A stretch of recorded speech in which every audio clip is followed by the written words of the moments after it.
안녕하세요. 여러분의 건강지킴이 닥터티 채널의 남곡 조윤수 원장입니다. 우곡 최영식 원장입니다. 닥터티 채널은 건강한 차문화로 몸과 마음을 회복시키고 나이를 거스르는 항노화 비밀로 여러분을 초대합니다. 지금부터 닥터티와 함께 나이를 거스르는 비밀 여정을 시작합니다. 식사하고 나서 혹시 몸이 확 무거워지거나 아니면 꼭 오후만 되면 단계가 막 땡기고 집중이 잘 안 되고 이런 경험 있으신가요? 이게 그냥 피곤해서 그런가 보다 했는데 오늘 저희가 살펴볼 자료를 보니까요. 이게 어쩌면 혈당 스파이크 때문일 수 있다. 뭐 이런 이야기가 있더라고요. 네, 맞아요. 그 자료 저도 봤는데 상당히 흥미로웠습니다. 이게 단순히 그냥 혈당이 좀 높네? 이런 차원이 아니라 우리 몸의 여러 시스템에 연쇄적으로 영향을 준다는 거죠. 인슐린부터 체중, 심지어는 뇌 건강까지요. 네, 뇌 건강까지요. 와. 그래서 오늘은 이 혈당 스파이크라는 게 대체 뭔지, 이게 왜 중요하다고 하는 건지, 그리고 그 자료에서 좀 특별하게 언급된 복차라는 건 또 어떤 관련이 있는 건지 좀 깊이 들여다볼까 합니다. 특히 이게 당뇨 진단 받은 분들만의 얘기가 아니라는 점, 그 부분을 좀 같이 짚어보면 좋겠어요. 네, 좋습니다. 그 자료에서도 그 점을 꽤 강조하더라고요. 특히 젊은 세대들도 이걸 간과해서는 안 된다고요. 맞아요. 그게 좀 인상 깊었어요. 이 혈당 스파이크라는 게 정확히 뭔가요? 자료에서는 식사하고 한두 시간 안에 혈당이 막 롤러코스터 타듯이 치솟는 거라고 하던데. 네, 정확해요. 우리가 음식을 먹으면 혈당이 오르는 건 당연한데 그게 너무 가파르게 정상 범위를 넘어서 확 치솟는 현상을 말하는 거죠. 이게 왜 문제냐면요. 자료에 따르면 혈당이 그렇게 급격하게 오를 때 우리 혈관벽이 스트레스를 받아요. 좀 손상될 수도 있고요. 아, 혈관이요. 네, 그리고 이걸 빨리 처리하려고 우리 몸의 췌장이 인슐린이라는 호르몬을 막 과하게 분비하게 돼요. 근데 이게 자꾸 반복되면 췌장도 지치고 인슐린이 나와도 세포들이 말을 잘 안 듣는 상태. 그러니까 인슐린 저항성이라는 게 생길 수 있다는 거죠. 이게 결국 제2형 당뇨병으로 가는 길이 될 수 있고요. 아, 그게 당뇨가 없는 비교적 젊은 30대, 40대한테도 생길 수 있다는 거군요. 그렇죠. 그게 핵심입니다. 당뇨 전 단계거나 혹은 본인이 몰라도 이미 그런 상태일 수 있다는 거죠. 단순히 당뇨 위험만 있는 게 아니라 그 자료 보니까 이게 악순환을 만든다고 하던데요. 혈당이 확 치솟았다가 인슐린 때문에 또 갑자기 뚝 떨어지면 우리 몸은 에너지가 부족하네 하고 느껴서 엄청 피곤해지고 또 단계 당기고. 네, 맞아요. 그게 바로 문제입니다. 혈당이 급락하면 가짜 배고픔을 느끼게 되거든요. 그래서 또 뭔가 먹게 되고 특히 단거나 탄수화물을 찾게 되죠. 그럼 또 혈당이 치솟고 이 과정에서 결국 과식하게 되고 이게 체중 증가, 특히 빼기 힘든 복부 비만으로 이어지기 쉽다고 자료는 설명하고 있어요. 복부 비만. 더 나아가서 비소송 지방이라고 들어보셨어요? 이게 지방이 있으면 안 되는 곳, 예를 들어 간, 이나 심장 같은 장기에 지방이 끼는 건데요. 혈당 스파이크랑 관련이 깊다고 하더라고요. 간에 지방이 끼는 거, 지방간 같은 거 말씀이시죠? 네, 맞습니다. 지방간 위험도 커지고 심혈관 질환 위험도 높아질 수 있다는 거죠. 심지어는 우리 식욕을 조절하는 호르몬 있잖아요. 그렐린이랑 렙틴. 아, 네네. 배고픔, 포만감 호르몬이요. 그렇죠.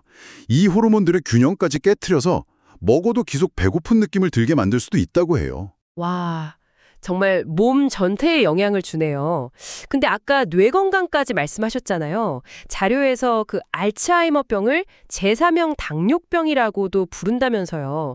이게 어떻게 연결되는 건가요? 그 자료의 설명에 따르면 혈당이 계속 불안정하고 인슐린 저항성이 생기면 뇌 기능에도 문제가 생길 수 있다는 거예요. 특히 뇌가 노폐물을 청소하는 기능이 있는데 이 기능이 저하될 수 있다고 해요.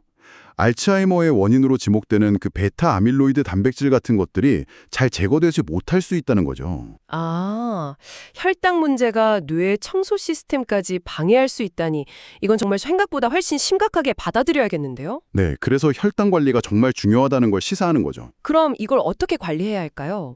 그 자료에서도 여러 방법을 제시하던데 식사 순서를 채소 먼저 먹고 단백질, 그다음에 탄수화물 이렇게 바꾸는 거라든지. 맞습니다. 그런 식사 순서 변경이 혈당 상승을 완만하게 하는 데 도움이 된다고 하고요.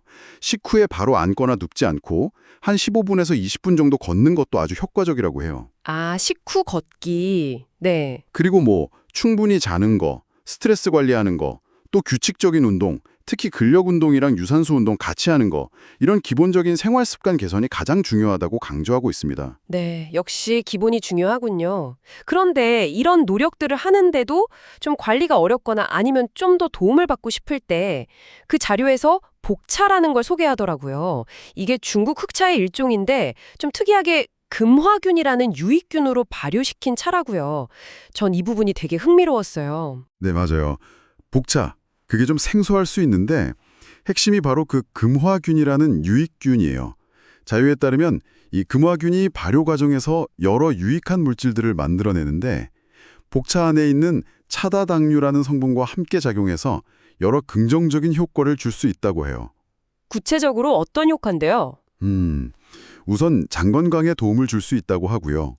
그리고 우리가 먹은 음식물 속의 당이 장에서 흡수되는 속도를 좀 늦춰주고 인슐린이 더 효과적으로 일할 수 있도록, 그러니까 인슐린 저항성을 개선하는 데 도움을 줄 수 있다는 연구 결과들을 언급하고 있더라고요.